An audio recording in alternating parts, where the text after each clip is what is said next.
Well, welcome to our webinar on the regulatory reset. Everybody seems to be complaining across the OECD, businesses, but also citizens, about too much regulation, complex, costly to deal with. And in Germany, but also in many other countries across the OECD, there's a push to make regulation simpler. Now, that regulation can be overwhelming and costly is not only a feeling, and we will have a presentation of a recent OECD work presented by Dan Andrews, who will show us that you can really see that it's costly and the cost has been increasing and it has an impact on productivity. And after that, we'll have a discussion with partners from business at OECD, from Ireland and Germany. We have our partner from the Berlin Social Science Center, Nicola Fuchs-Schünden, and we have also somebody from who has an insight into EU regulation, but I present my panel later, and we'll go for the presentation now, which I have to share. So let's see. Hopefully it works as it did a minute ago. And Dan Andrews. Okay. And I think I will have to switch the screens again, right? You seeing the right thing now? Yes, thanks a lot, Nicola. Okay, and Dan Andrews is my colleague who's done this work. He will talk and I will help you switch the slides. Dan, the floor is yours. Thanks very much, Nicola, and thanks a lot to the OECD Berlin Center for organizing the webinar. So what I'm going to talk about today is essentially the second chapter of the December 2025 OECD Economic Outlook. It's a thematic chapter on the link between regulation and growth, and it's entitled Time for a Regulatory Reset. So Nicola, can you go to the next slide? Thanks. So the chapter is framed against a marked deterioration in medium-term economic growth prospects. On the left panel here, we see that the rate of output, potential output growth per capita, roughly halves since the second half of the 1990s. And that's underpinned by a pronounced slowdown in labour productivity growth. Now, there's a number of structural headwinds that are behind this. One is, firstly, the collapse in business investment prospects after the global financial crisis. But before that was a longer run decline in total factor productivity growth, which raised questions about whether the forces of innovation and economic dynamism were in retreat. If you go to the right-hand panel, what was underpinning this, the productivity slowdown at the microeconomic level was a pronounced slowdown in economic dynamism.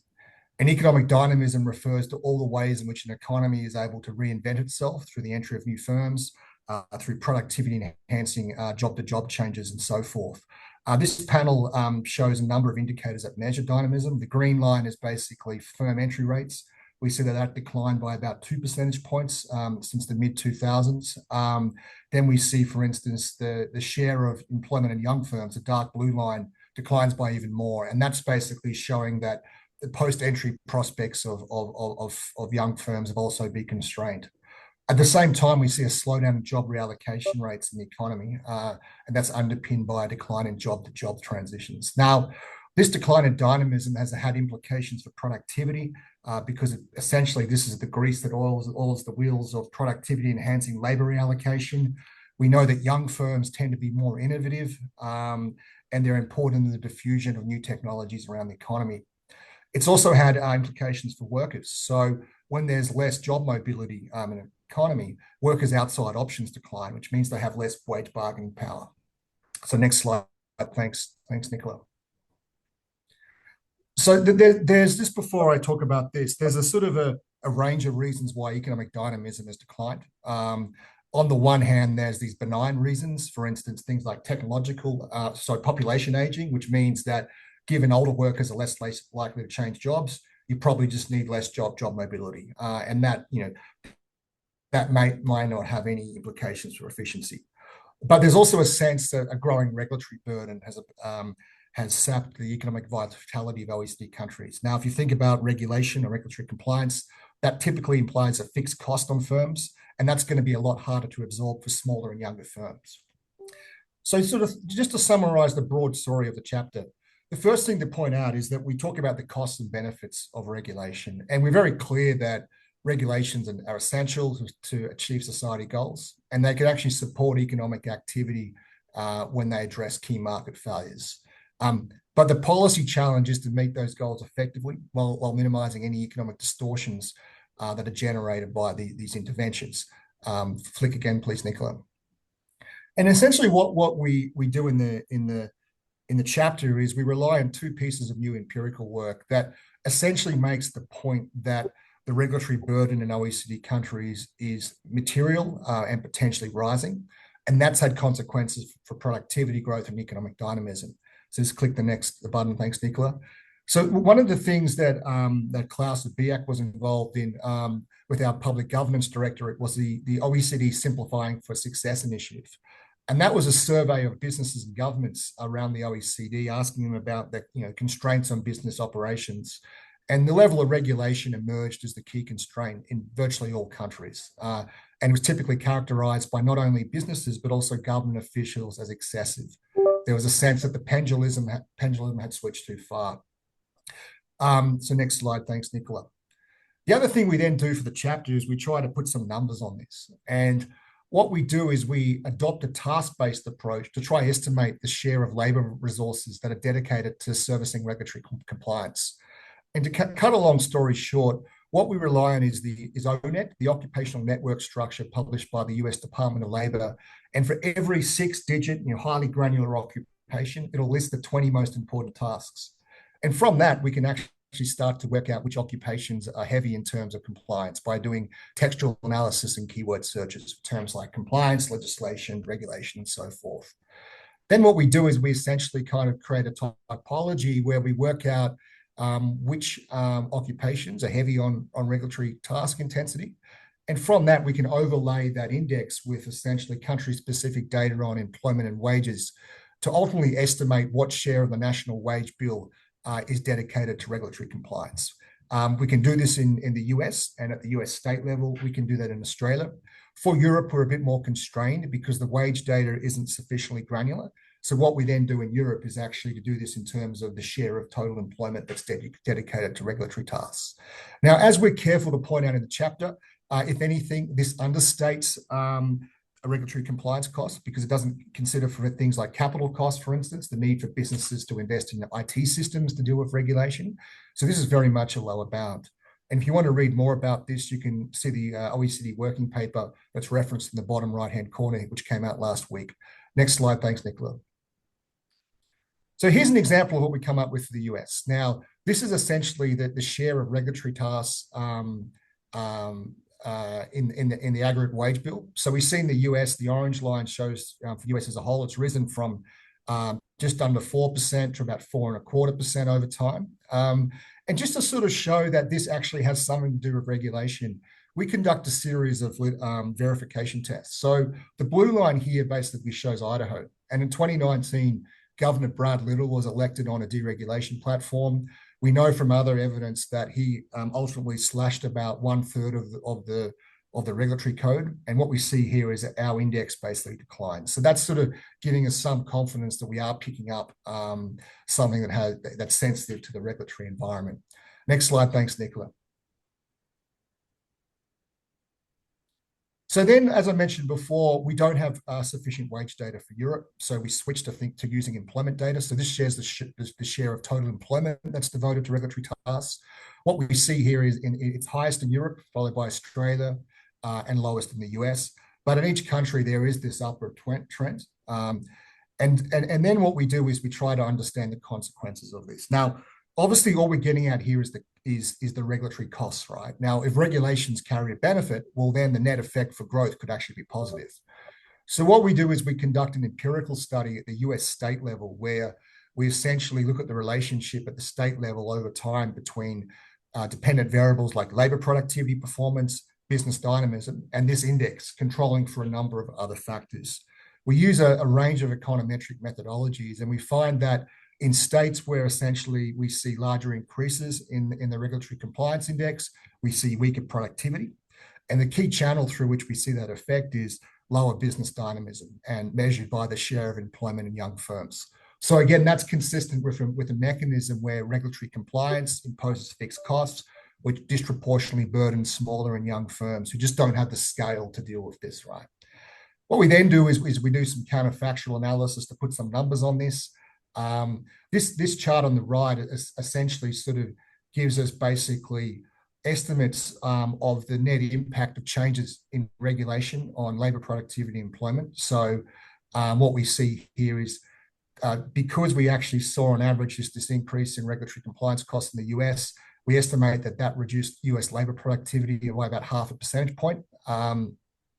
But in some states, you saw actually much larger increases, right? So in those states where you see a lot of kind of tightening of regulation, particularly in New Jersey, for instance, you see that labour productivity is suppressed by about 1.5%. And then there's also states like Idaho, for instance, which deregulated. And in those states, you actually see that the regulatory environment actually supported higher productivity performance, which is on the right-hand side. So I think if there's the one thing that I took from this work, it's that the economic resources dedicated to regulatory compliance are material and in many instances rising.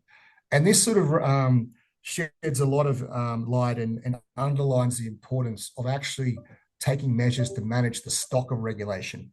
Now, in policy land, we're always obsessed about the design of new regulation, but we very rarely monitor and assess the suitability of the current stock. So, for instance, in 80% of OECD countries, they conduct ex-ante regulatory review. So before a policy comes in, they try to do some cost-benefit analysis. But in only 1/3 of OECD countries do they do ex-post regulatory impact assessment, so post-implementation reviews and so forth. And one of the points the chapter makes is we really need to do more of that. Next slide, thanks, Nicola. So just flick through a couple more. Yeah, so then what we do in the chapter is we identify sort of a 5-point plan, essentially thinking about what are the types of policy interventions that have the potentially the largest scope to revive productivity, growth, and dynamism. Again, we make this point about stock management. I've mentioned regulatory impact assessments, particularly the ex-post ones. But obviously, this goes to removing unnecessary administrative burdens, thinking about streamlining redundant or overlapping regulations, the issue of gold plating in the EU, where basically EU directives are then implemented at the country level, and basically these regulations are gold plated, whereby countries actually implement additional kind of requirements and so forth. The other thing we've got to do is obviously we're in a time of rapid technological change. So we need to ensure that regulations are sufficiently responsive to an evolving economic environment. And then there's those areas where maybe we actually need more regulations. So we identify a few. One is over the need to increase more transparency with respect to lobbying activity in OECD countries. So we recognize that lobbying is essential. Stakeholder engagement is important to create connections between societal actors and government and can improve policy, but it needs to be transparent. The other one that we talk about is that the spread of anti-competitive non-compete clauses. Now, non-compete clauses are traditionally justified on the basis of protecting legitimate business interests, but we've seen that they've spread to many occupations in the economy where access to confidential information, for instance, is limited or non-existent. So, for instance, in the US, burger flippers have non-competes. In my country, Australia, childcare workers have them. And it's very sort of hard to think about how you can justify that. So next slide, thanks, Nicola. So the other thing that we did in parallel was that in the economics department, we've got the research branch where I work, and then we've got the country studies branch, which essentially has staff members work on 2 OECD countries. And independently, we asked them to think about, what were the types of regulatory reforms that could be used to revive growth in their countries. And we very much came up with very similar answers to what we have in the chapter in terms of reducing red tape and simplification, regulatory design and oversight, and so forth. And I'll talk more about this soon. Nicola, can you just go to the next slide? In the chapter, we propose a 5-point plan arranged around 5 pillars. The first is reforming regulatory governance, institutional frameworks. Obviously, that goes to ex-post reviews and all those other things I talked about earlier. Making product and labour market regulations more dynamism friendly. I'll talk more about this shortly. We have a subchapter there on the need to improve housing regulations with a view to promote housing affordability and mobility. We're very concerned about frictions on the supply side of housing markets and the implications for mobility and productivity. Again, there's some nuanced discussion of the need for regulatory frameworks to keep pace of digitalisation so we can embrace or realize the productivity benefits of AI while sort of mitigating the costs. And then there's a need to actually remove a lot of barriers in energy sectors, right, to energy abundance. And there's some nice material there. So just in the last few minutes, I'll just focus on the second one here, Nicolas. So if you could just press the thing twice. Next slide, thanks. Next. So one of the things we do in my division is, just go back one, thanks, Nicolas, sorry, is that we construct the OECD Product Market Regulation Index, which measures the extent of anti-competitive regulations in product markets. These include, for instance, regulations of business startups that impose costs, licensing, other barriers to competition. The OECD has been constructing this indicator since the late 1990s. And on the left here, we see that obviously, in the late 1990s, we see these reform waves, and over time that slows down. Now, to some extent, that's understandable because a lot of the low-hanging fruits of reform have been harvested, particularly in network sectors of the economy. But then there's other sectors of the economy that remain relatively sheltered from competition. And the big one is market services. So the right chart here shows that in 2/3 of OECD countries, essentially, barriers to entry in services are much higher than in the rest of the economy. And we think this is problematic for a few reasons. One is that obviously as our economies transform, they become increasingly service-oriented. And this is, and having barriers to entry is going to be a big constraint on growth through a number of channels. We know that new firms disproportionately drive employment growth. They're the agents of new innovation. And they obviously have a comparative advantage in adopting technologies. So what we then do in the study, next slide, thanks, Nicola, is we conduct a deep dive into the impacts of past reforms past regulatory reforms in market services on growth. And what we find is across countries, we find that essentially when you've got more stringent barriers to entry in retail trade or professional services, that has important consequences, particularly in downstream sectors that rely on these sectors as inputs. So essentially more stringent regulation in retail trade and professional services disproportionately hampers productivity in downstream sectors that rely on their inputs. Then what we do is basically we conduct some simulations to estimate the potential gains to labour productivity economy-wide from essentially deregulating regulation in these services sectors to some benchmark level in the OECD. In retail trade, for instance, we see that on average there's potentially 2% gain in labour productivity there, but that's much larger in some continental European countries where barriers to entry in market services are much higher. And then on the right-hand side here, we see smaller, although still material gains from reforms in professional services. And this goes to a lot of questions around occupational licensing in OECD countries. We know that a lot of occupations are licensed originally for public interest purposes around public safety, but there's a sense that this is basically spread too far in the economy and is now a burden on economic dynamism and productivity. So that's just sort of a high-level overview of the chapter. There's plenty more in there in each of the different pillars, but I'll leave it there. And my purpose here was obviously to set the scene ahead of the broader discussion. So thanks a lot, Nicola. Thanks for great scene setting, Dan. And I can now call my panel on the screen. I already gave it away, sort of. So there's Nicola Fuchs-Schünen from the Berlin Science Center, who looks a lot into regulatory simplification here in Germany. And then we have two panelists from the Business at OECD organization. So basically, business is represented at the OECD, and they work with us on our policy recommendations. We have Aidan Sweeney from EPEC, joining from Ireland, and we have Klaus Günther Deutsch. He's also at the Confederation of German Industries, so different views across Europe. And finally, we have Zach Meyer from the Center of the Center on regulation in Europe and who's an expert in one particular field of regulation, which is digital regulation in Europe. And I think we can take a deep dive there. So that's a great panel. Let me start perhaps with you, Nicola. While I was watching this presentation, I was wondering that from a research policy policy support, a policy recommendation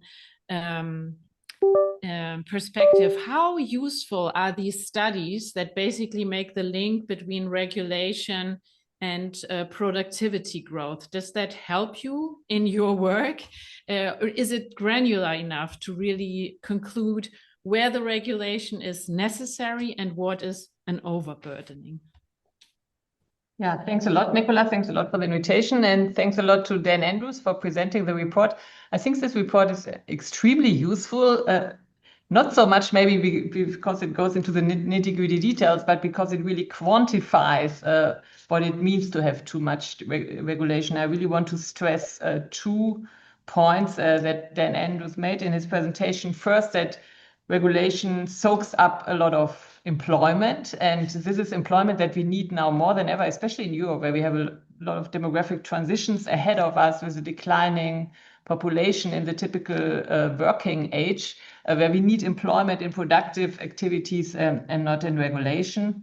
And then the second point is that the regulation stifles firm investment, and that was very neatly shown in that it affects the entry of new firms and the labor share in new firms, which are important for innovation.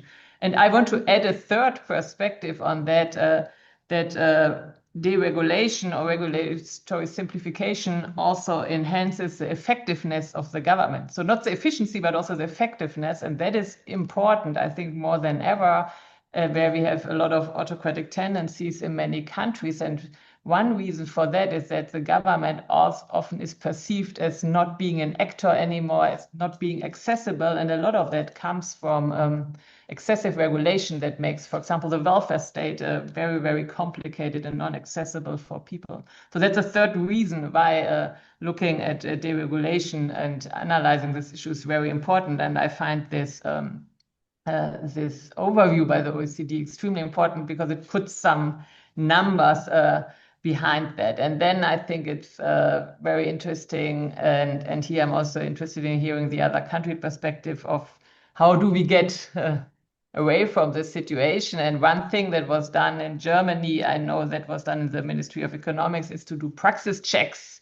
So to say we look at an economic activity and we really follow it step by step and look at all the bureaucracy that is involved in it and see where are really the big hurdles. And because often regular rules are only looked at from one perspective and not for many. And the other thing where I see also a very helpful perspective by the OECD is not only to avoid this gold plating that Dan Andrews mentioned, but also to think about how can we learn from best practices. So how are things done in different countries with the same EU regulation? I think here we can also learn a lot from each other. And I'm very curious to hear from Ireland, where I think things work a little better.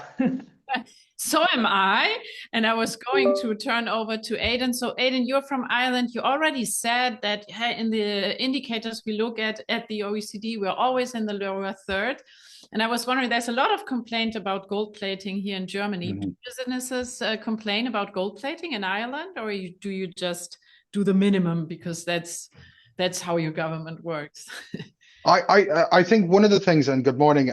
So I'm here obviously representing Irish business from the largest business organization in Ireland, but also the Governance and Regulatory Policy Committee at Business of the OECD. So I've got 2 hats, but in terms of the Irish perspective, what I will say is, I think Ireland, if you look back, I think we now actually have quite an unusual opportunity, because Ireland's been suffering from regulatory drift for the last 2 decades, really. So it's 20 years ago since we had our last big government policy statement on regulation. And actually it's been almost over a decade since we actually had a government policy on actually how we approach regulation. Now, with the fact is that what we've seen in Europe over the last 5-6 years, this race back to, given the external environment, the focus on controlling the controllables is actually regulation is one of those key elements. And I think right now we've almost got dare I say it, a turbocharged approach to regulation, how we're approaching it now. So one of the key things around you look about gold plating, I think, first of all, it's actually how do we look at regulation and the better regulation agenda, how we engage with Europe. And the gold plating is quite late in the day, those decisions, an option to take something or not and tweak something. And the fact is actually with Ireland, like with the regulatory impact assessments and what Dan's presentation is, RAs need to be done very early in the process. Engagement needs to happen early in the process. And I think more countries need to be engaging proactively earlier, and actually how they bring in their own stakeholders and tease out European policies way ahead of the time of the gold plating questions, so to speak. And that's where some of the frustration, we need to actually change that approach. But in terms of Ireland is actually what we're getting back to, like points that both the OECD's work, both in this paper and actually across the Simplification for Success initiative, is actually focusing on the key sectoral approaches. So obviously Dan mentioned housing, and that housing supply is a key consideration for Ireland. And it's a real determinant in Ireland right now. And the key thing is we're actually looking at it as, if you look at it as an example to say, well, why haven't simplification initiatives, say in the UK with their red tape challenge and all these others, why haven't they worked? Why have we got to this point? And you actually go on, it's too small. You haven't been, it's scalable initiatives, and we're not actually looking at how they actually tie into actually a sectoral approach and that sort of comprehensive initiative. So where I say in Ireland, that sort of turbocharging approach is we've now designated housing and looking at actually why has the housing worked? We've made a lot of changes, and I know the paper says there have been a lot of bottom-up approaches that may have actually been well thought out, but have actually been counterproductive. The issue for us is why haven't we've done been a lot of activity in housing, but supply is continually remains a problem. Are actually realizing it's actually the cumulative effect of all these regulations and all these different policies, how they all work together, and realizing that one approach is not going to work. And the fact is, introducing and changing regulations has actually undermined the investment confidence. It's undermined that certainty around what the environment is as well. So we have to be cautious on that sort of respect. But I think the issue for us is the big things to say that sectoral approach to that the OECD's work has identified around housing, infrastructure, procurement, is tied in with, say, we now actually have an accelerating infrastructure action plan in Ireland, which is actually 30 actions. And at the heart of that is how do we engage with both European and national regulations and how they impact, whether or not it's licensing and permitting, the procurement regimes, both national and European requirements, how they're actually tweaks need to be made to actually allow us to deliver the infrastructure projects that we need, including housing. So you're saying the new approach in Ireland, you're hopeful that it's more encompassing and that it will work better because it really looks at European and Irish regulations and how different regulations interact? Absolutely. And at the same time, we're having a whole sort of regulatory look back exercise. We've actually have another broader sort of engagement around the Cost of Doing Business Advisory Forum that's looking at different parts of the enterprise landscape and the regulatory barriers within that. So there actually is a consultative forums around those different measures and trying to identify solutions. But it's the sectoral approach we're seeing is there's a lot more interest in it by realizing how if we talk about zoning of housing, for instance, and that sort of issue that that Dan's paper has actually talked about, is if we can't get the utilities and the water and energy in there, we're not going to see that scaling of housing supply on those sites. And when you actually work back to it, we find out there's over 20 license permits and consenting procedures. Each of those small projects have to go through to actually do that. And actually within that space, we need to see is about the licensing, the whole sort of regime around a European level, the zeal in the omnibuses is streamlined licensing and consent processes for sort of industrial enterprise, which is positive. We actually need a special regime for the infrastructure side, because actually how do you work with it, within the sort of the Aarhus conventions and other international constraints. Okay, thank you. Zach, you look at You look at European regulation in the digital realm, but I think it's still interesting to hear from you. So it was interesting how Aidan said, you know, the gold plating comes at the very end. What's not going so well is the engagement of member countries with the EU when the regulation is conceived. And perhaps related to that, we have a question from the audience who said, yeah, do we need to have a better understanding of what is the kind of regulation that's necessary, that we need in order to be effective, and how do we make sure that we don't over-regulate or become inconsistent, etc.? Is the EU regulation legislation process at this moment effective in this sense? Yeah, I mean, it's quite interesting because on the one hand, the EU often scores quite highly on kind of better regulation metrics, including those that are produced by the OECD, because on paper you see that, you know, consultations take place. We have, you know, impact assessments performed by the Commission, and there are ex post reviews. But I think in practice, most people around Europe and many businesses would say that, you know, what happens on paper and what happens in spirit are somewhat different.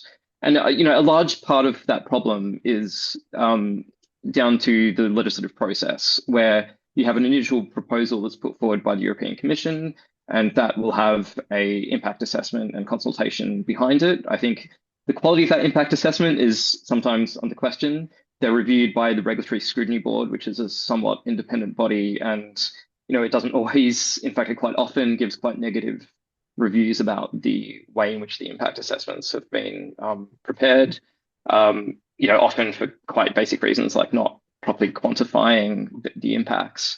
But at least on paper, I think that process is quite solid. But I think what we find then is that you have the European Parliament and the Council, which is made up of the member state governments, which intervene in this process and are able to propose often quite significant amendments to legislative proposals. And it is extremely rare for any of those amendments, some of which really do fundamentally change what's being proposed. You know, you look at the AI Act, for example, and there was this entirely new regime governing, you know, the largest language models that was, you know, put forward after the Commission had done its original proposal and was never properly assessed for its impacts. And so kind of these go into the mix after all of the consultation and the impact assessment has gone on. And often, you know, the very last stage of this process is a trilogue, which is, you know, the three co-legislators meeting in a room with very little transparency, you know, thrashing out these political compromises. And, you know, what Mario Draghi in a report, which he published a bit over a year ago now, you know, emphasized is that, you know, this really undermines all of the good work that the Commission at least tries to do at the start of the process, because you end up with something that really hasn't had a rigorous impact assessment at all. And so probably what we need to do is find ways for the Commission to reinsert itself in the process, whether that's at the end of the trilogue, having a kind of an updated impact assessment so that everyone can take a step back and think about, you know, is what we have ended up with at the end of these political compromises still going to deliver what we meant it to, and to do that in an efficient way. And I think largely at the end of this process is where we see things like member states saying, oh, look, I don't like this particular clause and I might want to do something different. And so the whole point of a lot of EU regulation, which is we want a single market, we want, you know, small businesses to be able to go outside their own country and easily serve customers across the whole of the EU to get bigger. You know, these are often innovative companies that are going to be able to put a lot of competitive pressure on incumbents that are a bit slower to take up technologies and boost their productivity. So really, when we have these compromises at the end that undermine the whole point of a single market, you know, you end up with kind of with legislation that is, you know, definitely suboptimal. So I think thinking about how we can kind of revise this legislative process is probably the only way we can fix that problem. Okay. Thanks. And we have to look into this a little bit more. Now, Klaus, I have more than one question for you, because the first question I have is a bit unrelated to what we just said. I was looking at Dan's indicators and I saw that most of the time Germany was very close to Ireland. So what are you complaining about? It's my first question.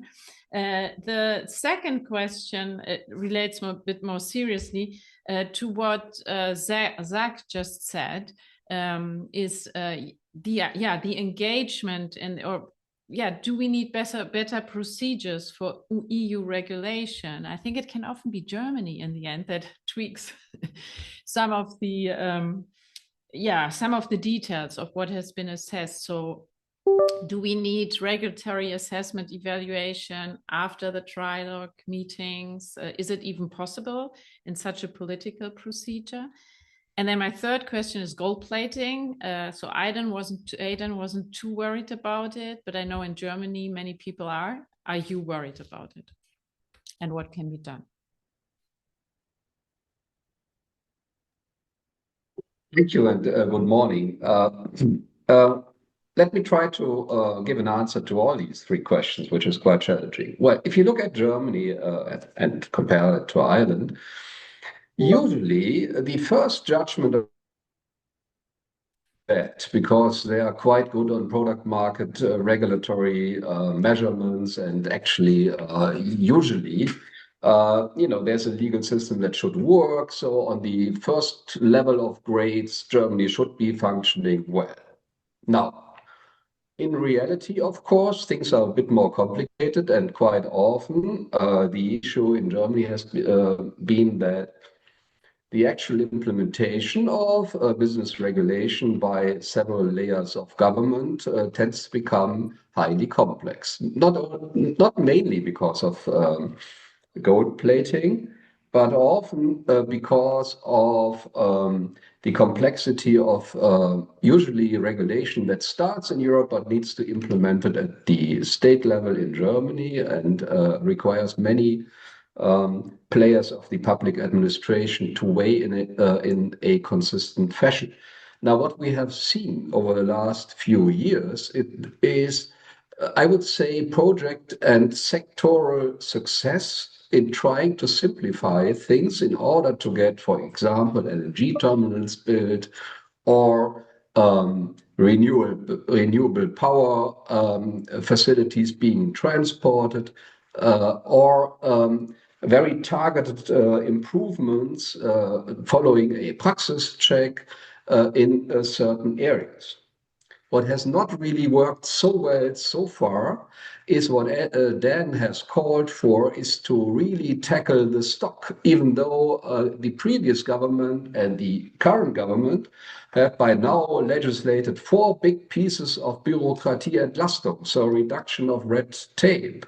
But it was pretty limited in scope and limited in the range of things they really got rid of, which led to a creation of a new government entity, the Ministry for the Modernization of Germany, supposed to work more consistently across all the levels of government on a project-oriented basis in combination with the attempt to digitalize processes much more effectively in order to reduce the overall burden of exercises for companies and firms.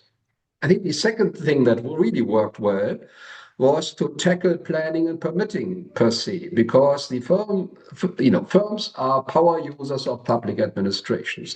No matter how thick the rule book is, in the end, you need a permit to go on with an investment exercise, or to, for example, in the field of ecological transformation, if you want to switch from fossil fuels to climate-friendly technologies, you can't simply do that. You need a permit for that. You need a state agency allowing you to do that and saying it's in line with all kinds of EU regulations.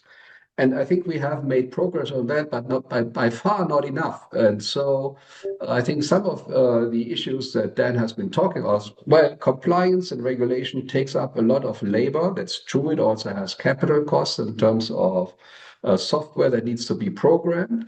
But the most important part, I think, is that the complexity of regulation and of planning and permitting and administrative processes might itself inhibit private sector investment in activities that the public sector actually wants to see. And housing is one good example.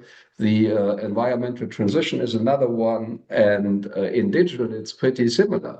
And so I think one has to really look at it from a user perspective and say, you know, which are the elements that inhibit in certain fields a strong shift of housing investment into building new homes.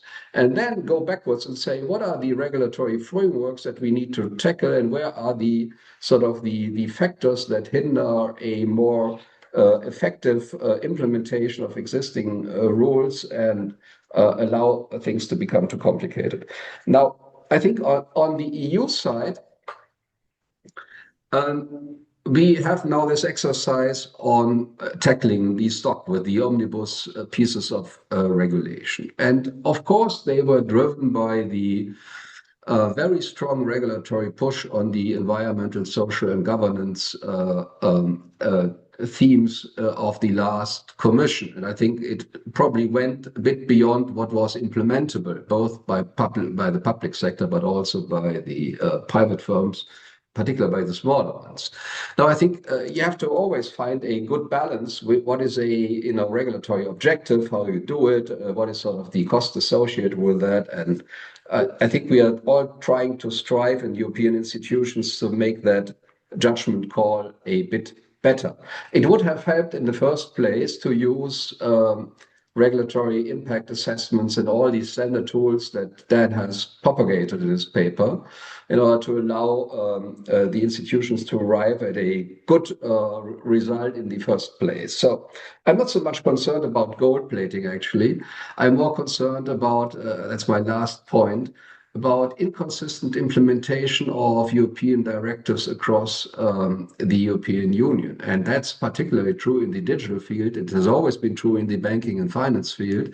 And it's becoming ever more complex in the energy and climate field as well. And so effectively, the result of that is that you don't have a single market, right? And companies must cater for 27 different specifications of the data protection rule. That's not what was meant. Thank you. Brilliant. You answered all three questions and very effectively. Thank you. Before I go on to pick up on some questions from the audience, Dan, sorry, you have the Andrews first, so I got confused. I was looking into, so you had the Idaho example, and I think, was it Governor Brett Little that ran on this? Okay, and because Nicola said, well, it can, regulatory simplification can make the state more effective and can also build trust. So I was wondering, was he re-elected? But it seems to me he was, right? So he had a regulatory simplification push and was re-elected. So maybe that's some testimony to the relevance of Nicola's argument. So that's interesting. Maybe I stay with you for a moment, Nicola, because there was a question. You brought up the gold plating. Nobody seemed to be very much worried about it, I hear. And then there's a question from the audience, basically says, well, but countries sometimes have, so the EU should set a minimum standard. Sometimes countries have well-established higher standards and it works well. So what is it? Gold plating really we should be worried about, or more the inconsistency and fragmentation that Klaus referred to? And then a related question is it possible to think of a common market where some countries have somewhat higher standards, and if they're well established, it could work as long as they're not inconsistent? How big is that problem of regulatory inconsistency across EU countries?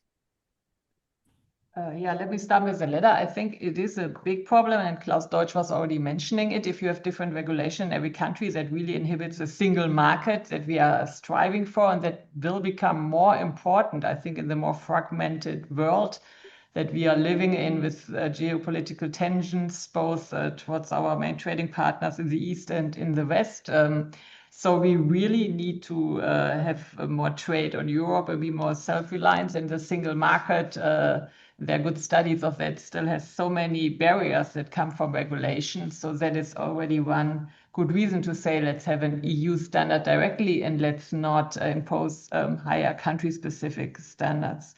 But the second thing I want to mention there is it could be good and well, abstracting from this first issue, that some countries say we want higher standards in some areas. But then at a minimum, I would say they should say that explicitly and not blame the EU for the regulation that they're imposing. And let me give you an example from Germany. That is from my field, because I'm a researcher. I'm working a lot with administrative data. And in Germany, it's very hard to link different data sets. And that has real costs. For example, during the Corona crisis, during the COVID crisis, we relied on a lot of insights from other countries because we didn't have any health data from Germany. The health data exists, but we are not allowed to access it. We are not allowed to link it with other data and all these things. And it's always blamed on the GDPR, so the General Data Protection Regulation by the EU. But then you look at other EU countries who do all these things. And then I think it blames the EU, which is bad also because we need more Europe, and we make the scapegoat the EU.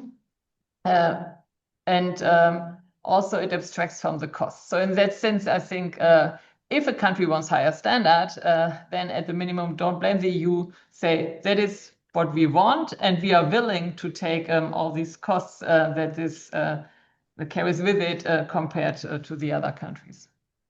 That's fine. Oh, don't blame the EU. I think that's a good principle. Dan, there's one question from the audience that perhaps I want to put to you. The question is there an estimation of total regulatory costs of EU companies? You said you sort of have a lower bound because you were looking at the labor costs, right? Are you aware of any studies that try to look at the other dimensions, like, as you said, investments in digital tools, etc.? Yeah, that's a good question. There's two things here. There's at least two things to consider, right? There's the direct cost in terms of the productive resources that are dedicated to servicing regulatory compliance, okay? And we've got some of that in terms of the labor share. The literature suggests that taking account of capital, could inflate that calculation by another 30% as a minimum, right? But then there's the actual indirect effect, right? The effect on competition in the economy and dynamism, right? The opportunity cost of that, like how the economy behaves, because that's there relative to a situation where if some of it wouldn't, right?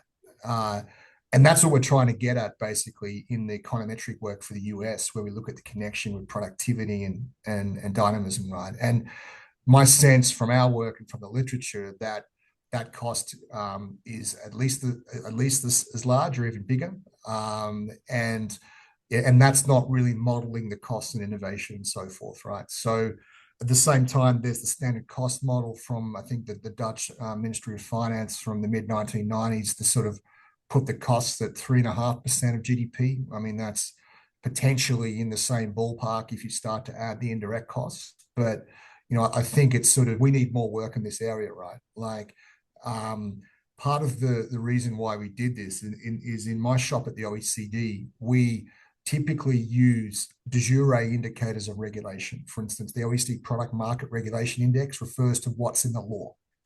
Now that has a strong correlation with economic performance, but it will also depend on basically how it's implemented. And that goes to many of the points that Klaus makes, right? So what we thought we'd do is try and move away from the de jure measurement. We were just looking at the law and in specific instances. So we're only looking at like pro-competitive regulation product markets, right? The regulatory burden is much larger than that, right? So we took sort of a more macro view here and just tried as a starting point to add up the productive labor resources that are dedicated to that. The final point, and thanks, Nicola, for your introduction, was that I think Nicola made the point at the top that regulation soaks up a lot of employment in Europe. And that's a problem for a number of reasons. We've got population aging, labor shortages, mentioned the impacts of innovation. One of the things we point out in the chapter is that Europe dedicates more than twice as much labour resources to regulatory compliance and R&D. So that's to sort of put this into perspective, right, in terms of why we think this is material. And that's just the direct cost, again, in terms of the productive resources dedicated to it. It doesn't take into account the crowd out and so forth and all the opportunity costs. Thanks, Dan. And Zach, maybe coming back to, well, looking at so Dan said there are quite a few countries who look at ex-ante assessments, but not enough for looking at the stock. Now, Klaus said Omnibus is looking at the stock. My understanding was it's mostly looking at these new regulations from the last commission, but I may be wrong. So my question to you, Zach, is this done enough at the EU to look at, well, what regulations do we have that perhaps are not useful anymore, haven't proven effective? We should overhaul them a little bit. And connected to that, another question is, so Dan talked about how they're looking at de jure issues, and when they when the OECD constructs its indicators, and you said, well, the EU looks good on these indicators, but if you ask people involved in the rulemaking, they won't be very satisfied. So my question is it even possible to measure this? What's really going on? It's related also to a question from the audience where they said, well, it's about how all of this is applied, rulemaking and guidance, etc. How can you, as a researcher or as a policymaker, get a grasp of it in order to steer it in the right direction? Thanks, Nicola. There are a few questions there. Just in terms of kind of whether the EU is doing enough in terms of ex post assessment, I think there are basically two ways this happens today. One is through what are called kind of regulatory evaluations. And I think, you know, the good news is almost all laws or major laws that get passed by the EU now do include a review clause where the Commission has to go back and look at how it's performed a certain number of years after it comes into force. And the second are these kind of fitness checks, one of which the Commission has just launched in the digital sector, which I think are aiming to look a bit more comprehensively at how like the whole stock of regulation in a particular field, such as, you know, the digital sector, are working together. And this can look at things like overlaps, kind of lack of policy cohesion, you know, policy tensions not being properly resolved that create kind of regulatory uncertainty for companies. And so the fitness checks can actually be a lot more useful than the regulatory evaluations. I think there's two problems in the way that these processes are happening today. The first is that regulatory evaluations happen a lot more frequently than fitness checks, and they're performed by the Commission, which is the entity which has proposed the initiative in the first place. So they're kind of checking their own homework. Mm-hmm. And so I think if we wanted to see these evaluations become more rigorous and have more credibility, it would be very good for them to be handed over to an independent body like the European Court of Auditors, which actually has, I think, a pretty good track record of being tough on the Commission when they need to be, or the Regulatory Scrutiny Board, which, as I said before, is this kind of quasi-independent body, but also does kind of take a bit of a tough stance when it needs to. And I think the second is that these fitness checks, which are more useful, only happen on kind of a really ad hoc basis. So there's no really systemic way in which they're brought into the policy cycle, other than when, you know, the political mood is conducive to it, which is obviously the case now. Kind of, you mentioned the omnibus packages, and, you know, I would agree with you that, you know, these are not really kind of comprehensive ways of addressing all of the problems that businesses have realized in the digital sector. And these problems are quite significant because if you look at the last Commission mandate, over a couple of years, 88 laws were passed that primarily touched upon the digital sector. And so, like, it's extremely difficult for anyone to conclude that the pace of that legislative stock is kind of realistic in terms of the complexity of implementation and enforcement. So it's not only the cost to businesses, but also, you know, regulators are just swamped with how much they have to tackle and deal with without having the resources and the expertise to be able to do that. I think what we found with the omnibus is, even though it's tackling only, you know, quite narrow measures where businesses have called out that there are problems, the Commission has kind of bypassed the impact assessment process for these fixes. And actually, when you look at some of the fixes that are proposed, I'm not actually sure that they are as straightforward or as self-evidently beneficial as the Commission has has initially thought. So, my message here is that deregulation is important, or simplification is important, but they need to go through the same better regulation measures as new regulations do, because otherwise you may end up with something that is worse than what we have today, particularly when you have to get the co-legislators involved. So, you look at the Artificial Intelligence Act, for example, huge swathes of that were supposed to come into force for high-risk AI systems in August. Now the Commission has proposed a delay, which we're not really sure if it passes when the new rules will come into force or not. And also for businesses, they don't know whether this omnibus is going to pass or not by August. So you basically have to continue as if the rules are going to take effect, because you don't know if the deadline will change, and if so, when it will change to. So I think that there just needs to be a lot more caution with this simplification process that's a bit more attuned to political realism. I think, as you said, that tackling your last point, there is just a difference between the spirit and the letter of better regulation in Europe. And so what we really need to think of is kind of how to change the political incentives, because when the Commission has proposed an initiative, they put so much political capital behind that it's very difficult for them to ever back off and say, look, the changes that the Parliament and the member states want to make are such that we're not actually going to be delivering a single market anymore, so we'd rather just park it. And you've seen that happen a little bit in the past under previous commissions, but I think we need to kind of think about why the Commission has turned into this creature that really puts so much capital behind these proposals that they never get taken off the table, no matter what member states demand by way of different implementation processes or gold plating, etc. Park it, Aidan. I think that's my my prompt for you.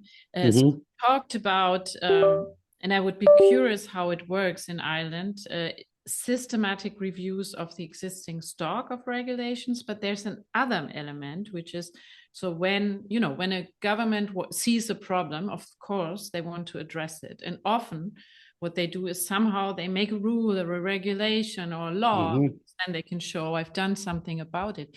Are there mechanisms in Ireland to look at, well, alternatives to regulation, which doesn't have to mean we do nothing, it could be information campaign or whatever, or even assessing, would it be better to do nothing? I think this is also something that's not well developed across OECD member countries. I would like to hear how it's going in Ireland. Well, I think the answer is there. It's a cautious yes, that there are options to using other sort of mechanisms to introducing regulations and that approach, whether it's communications campaigns. Over the years, you've seen initiatives at behavioral economics or the nudge units and that sort of approach. The problem is it's not systemic. And the issue for us is it's not necessarily included in the regulatory impact assessments, both at national and European levels. So you don't see a proper scrutiny of what are the alternative options earlier. So usually, even when the RAAs, and particularly in Ireland and to a lesser extent in the EU, but there are examples where you'd see the RAAs are done very late in the day. So there's only one option, really, and they're just using it to justify that approach. So I think that's one of the key things. And I also will say, just to reflect on the previous speakers, is that the political will now towards simplification is there, but it wasn't there 2 years ago. Where are we going to be in 2 years' time? So that's our battle right now, is actually trying to say, is how do we get that focus on simplification? And there's a real, the welcome role for the OECD in looking at this is immense, to try and actually move that on and make sure that it is bedded in. Because our approach is with the RAAs and the managing existing stock and the flow, they're very important. So the issue for us right now is looking at, obviously the flow, is looking at alternative mechanisms. It's very easy for them to say, look, I've passed a law, I've done this, I've put it on a little flyer and it goes in the letterbox so that tells the voter what I've done, or I have an announcement of something.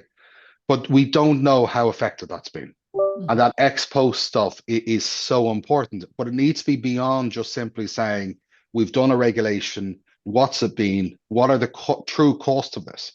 But the second thing is what's actually key thing for this, and has been reflected on, what are the quality of the tools we're using to assess and make regulations and assess their impact? And no one's checking the RAAs. There's a real problem with the quality of RAAs right now. So I'll give you one example, the late payments regulations in Brussels, right? And still, this is one of these examples that Zach said of one of these almost a zombie piece of legislation that's still going, whether or not there's not a real political will for it. The RIA missed a key statistic.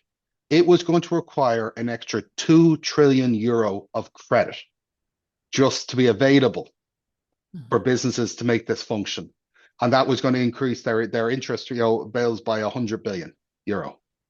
Now, how was that missed? And what are they doing to actually improve that system to actually really scrutinize that in the future? And so that's one of the key things for us and Business OECD. We produced a paper back in November around the simplification for success initiatives. And the routine evaluation of existing regulations needs to be there, but also scrutinizing how we make those the mechanisms for making those the assessment tools.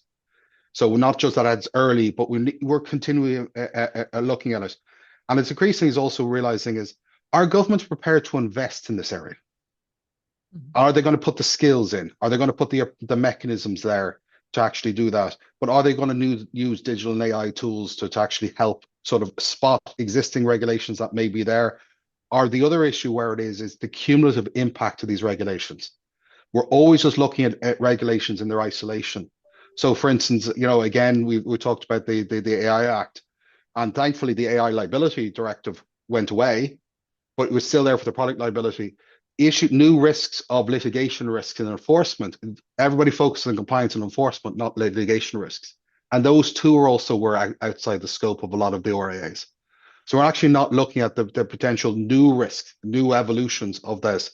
And also then with the ex-ante evaluations, and apologies for going on, is how do we actually incorporate changes that may have been enforced by court judgments, whether through the national courts or the European courts. So Klaus talks about the GDPR, for instance, around this. There's actually evolving cases at the ECJ that are going to have dramatic impact, on how the GDPR regime may operate in Ireland, and potential litigation through that, through a case that's taken from another country and how it's been applied. So there's some of those risks there that we're not really factoring into the regulatory environment. Thank you, Aidan. And I think, connecting to this, Nicola, and also one question from the audience, I think that's interesting to ask you. So in the audience, there was a remark, well, maybe a regulatory impact assessment or simplification procedures are too bottom up. Don't we need sort of regulatory sandboxes to bring in some experiences? What the result of simplification would be, and then connecting that with what Aidan just said. So he seemed to say, well, they're doing their regulatory impact assessment, but they're missing the main points. Zach before said, well, but we need independent regulatory impact assessment. So I'm wondering, how would that work? Is basically a feedback from the ground needed for any independent regulatory impact assessment, or even not independent regulatory impact assessment, to really catch the main points? And is a regulatory sandbox a good complement to that, perhaps? Yeah, that's a difficult question. I think we need different approaches depending on what the issue is. I think it is important to think about the big picture when it comes to regulation, because all these rules, they really or someone said it's the cumulative effect of all these rules that is really the problem. And there, I think it is good to have some independent assessments from the outside. And I agree with Zach here that it should be somebody that is not doing the regulation. And then apart from that, I do think if we have rooms where we can experiment, if we have these praxis checks or so, that can certainly complement things, especially in areas where we feel that that deregulation is clearly too high that we don't get things done like construction in housing or so, then really to go through the process and say what are the different steps and where do they really not fit into each other, and which are the ones that are absolutely necessary, which are the ones that are not, and what can we do to get rid of those that are the biggest hurdles and have the least effect.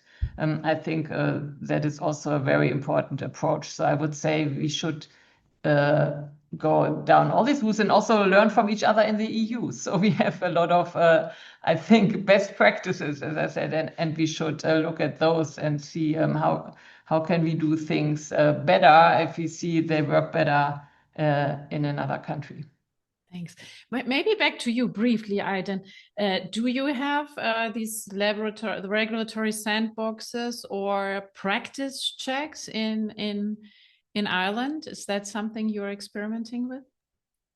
They are experimenting with it. I wouldn't necessarily be sufficiently able to comment on how effective they've been, but they've been primarily in the financial regulatory space that they're being used. And I think again, some of these are driven by the sectors rather than by the national approaches to it.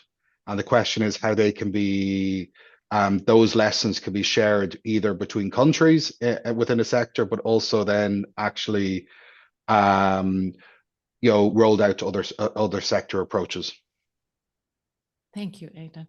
And I think we have a few minutes, and I want to look a little bit at the potential for AI and digitalization, perhaps to help lower the cost of compliance. Dan, perhaps you first.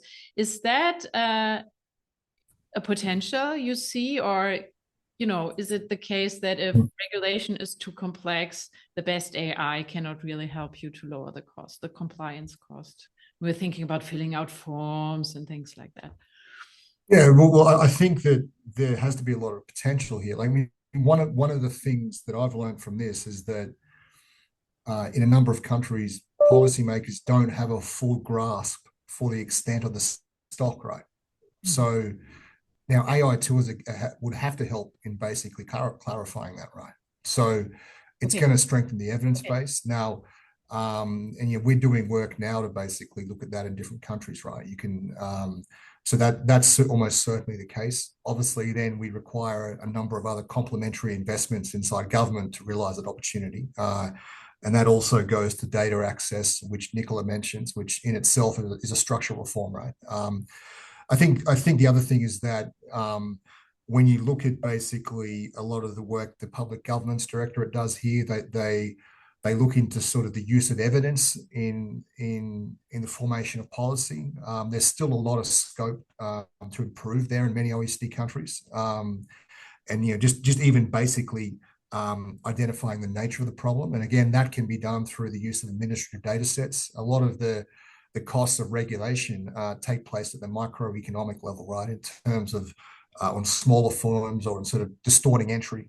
We never observe the firms that choose not to enter because the deck is stacked against them, right? So my answer is yes, but there's a lot of other things that have to happen, right? Thanks, Dan. Yeah, Klaus, you mentioned the new ministry for, you said state modernization, but the other part is digitalization. And I'm assuming the hope is that digitalization of government will help in making things easier, but they also want to simplify regulation. So how do you see that for the future regulation in Germany? Do you have high hopes that doing the two things at the same time can really help simplify, clarify rules, making it easier to comply with rules across different how do you call it, constituency, like different states, or sometimes even municipalities have different, we were with construction permits, it can differ from one place to the other. Can that help in order to make things less costly?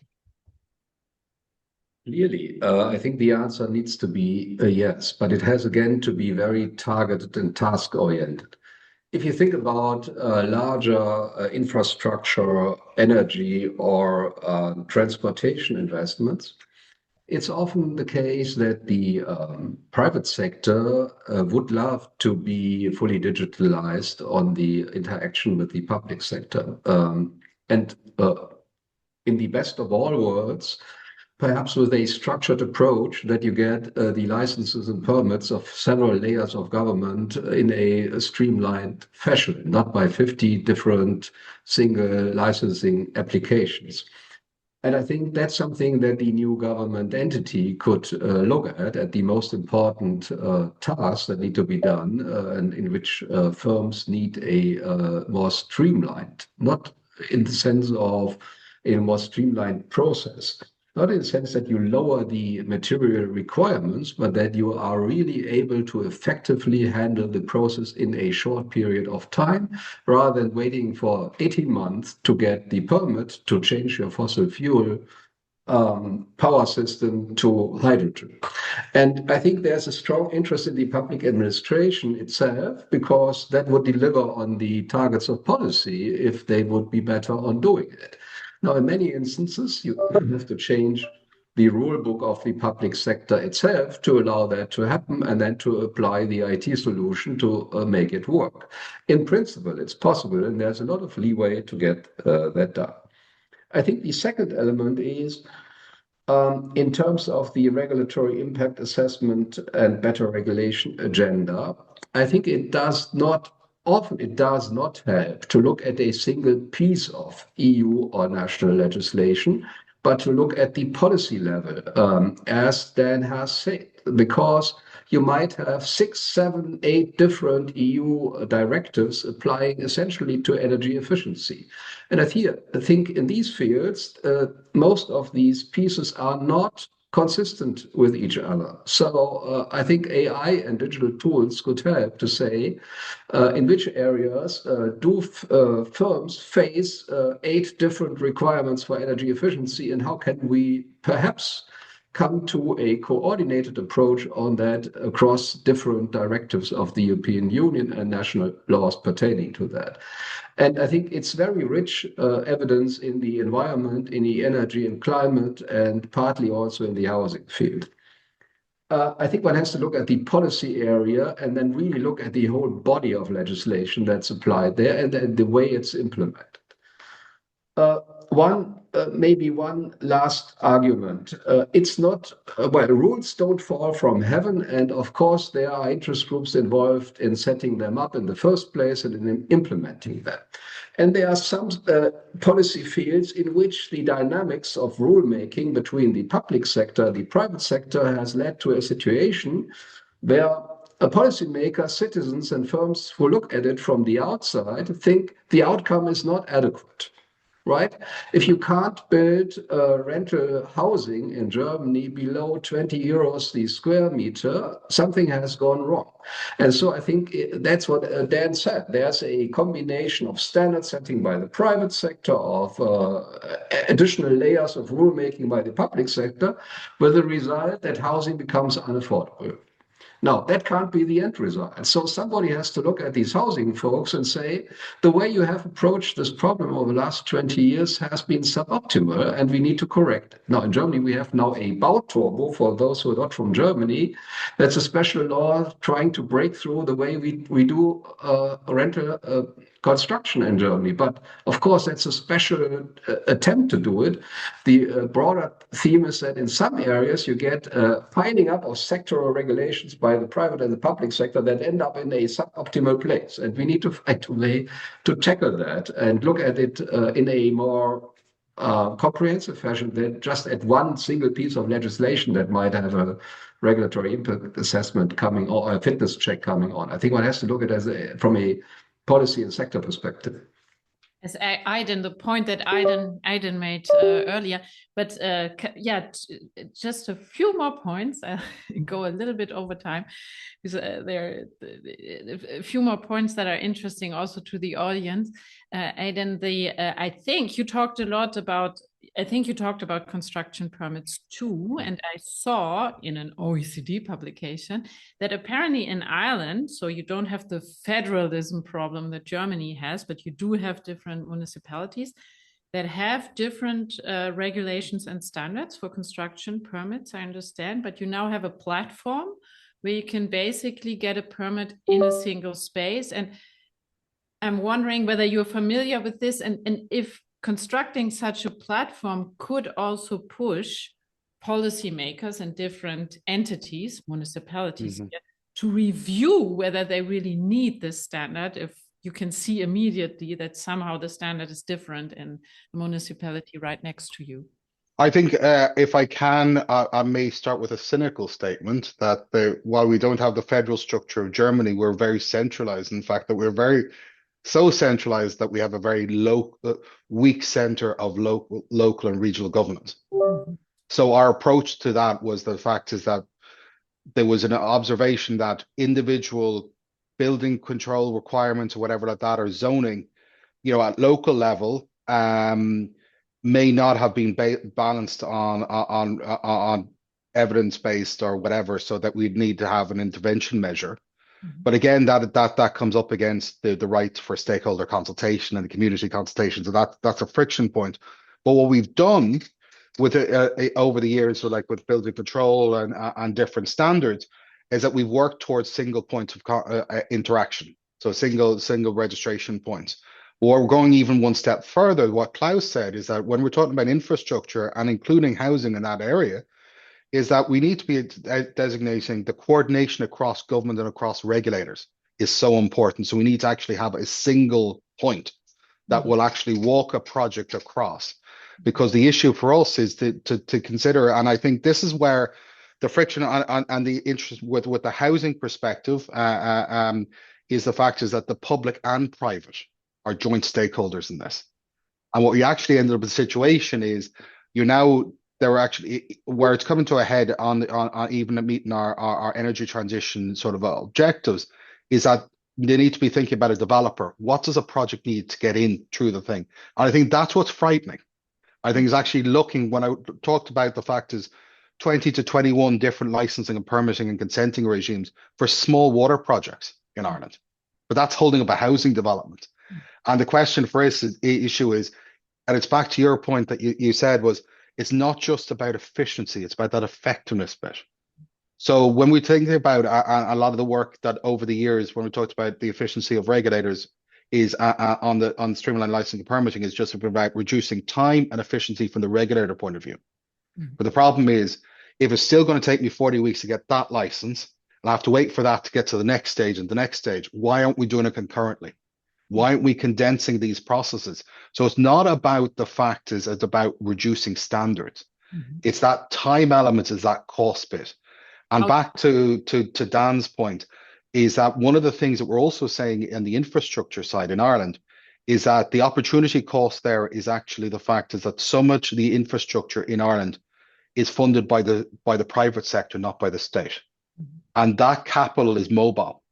And we're actually seeing is that they're bidding across other countries to bring that capital to Ireland. So if we're not seen as a place is easy or conducive, and when you're talking about an infrastructure project, it comes back down to the very rudimentary basis is how soon can I put a shovel in the ground? And that's the element.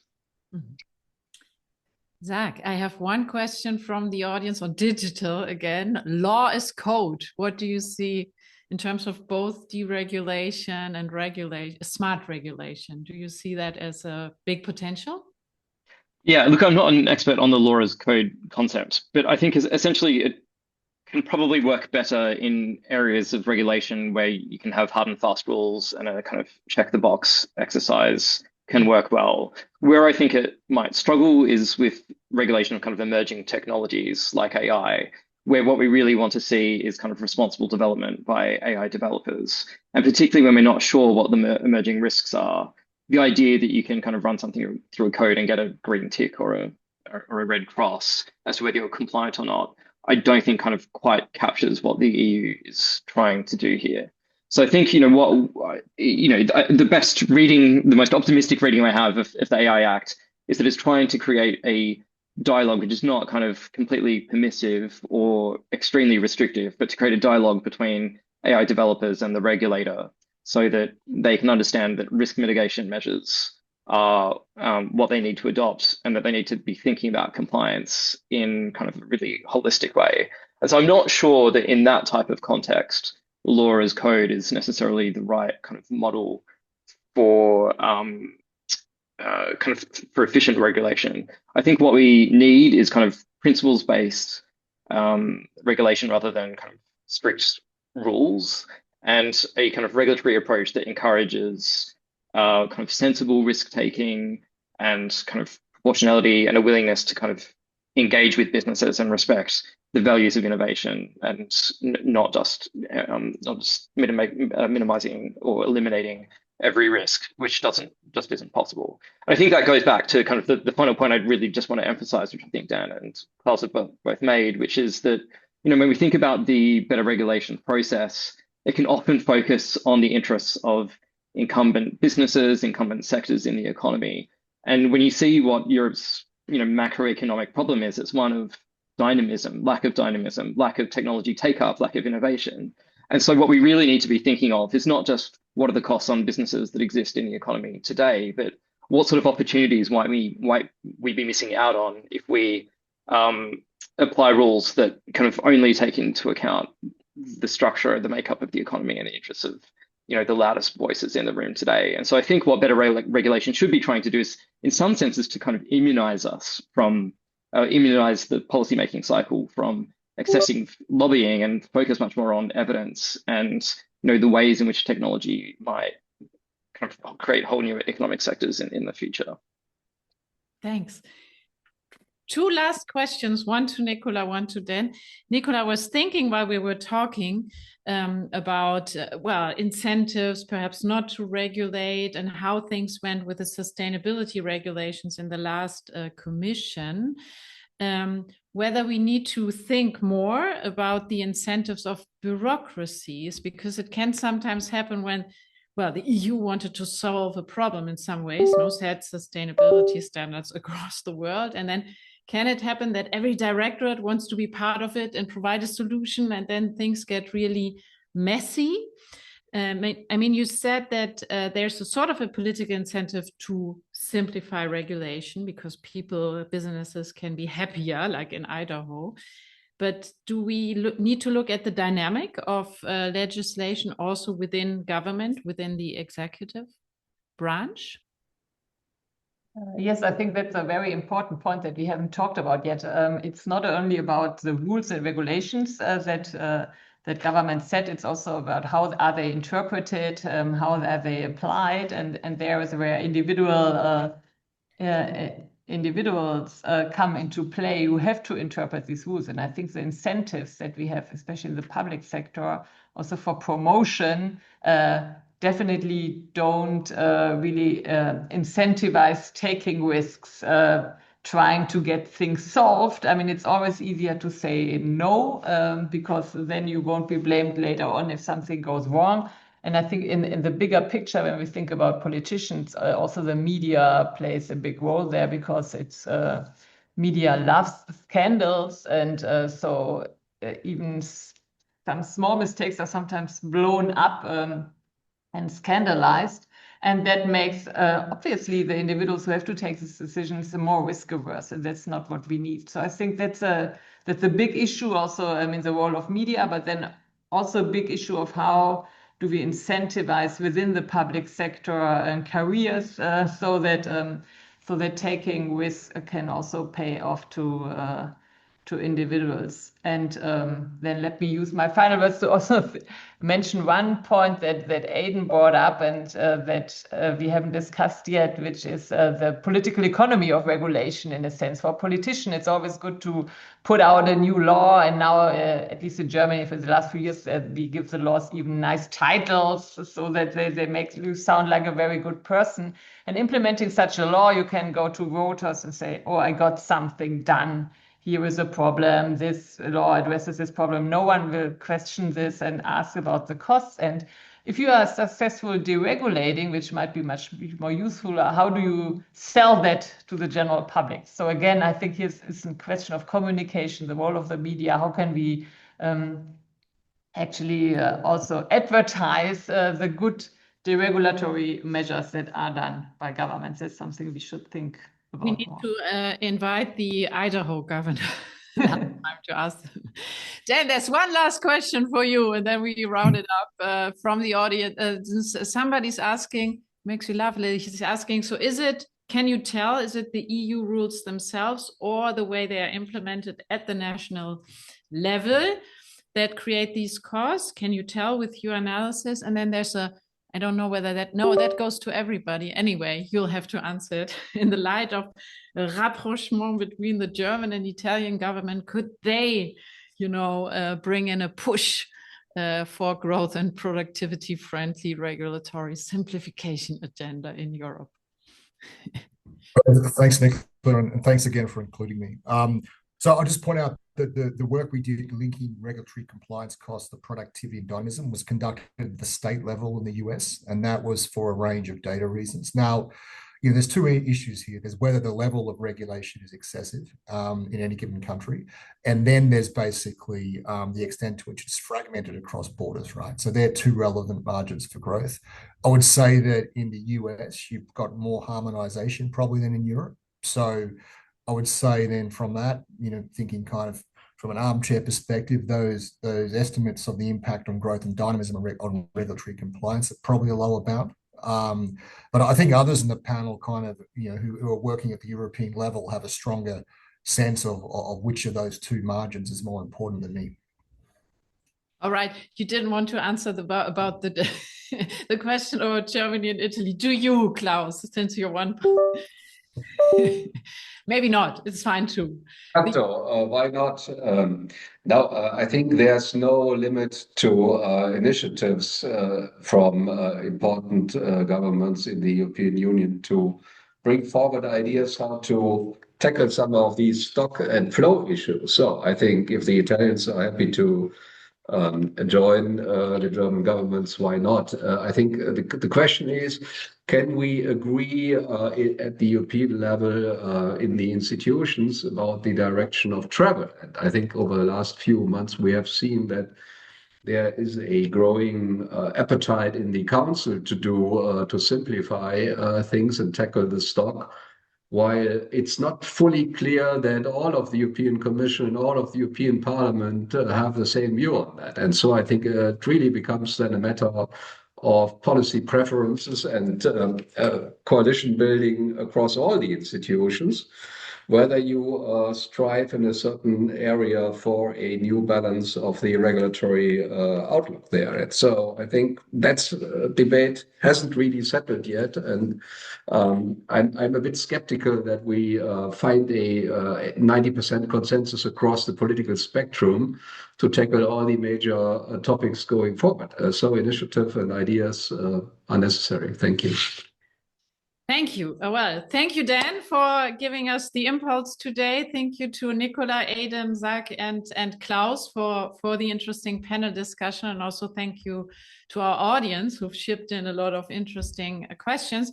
We don't know whether in which direction we're going to travel. We know there's interest in regulatory simplification, and there was a lot of interest also for different reviews, information from the audience. So as always, we'll send you a link to a website where you can see the recording, and if you want to hear it, some argument again, but also the studies that have been shared in the chat and that they are related to what we discussed today. So yeah, thank you and have a nice afternoon.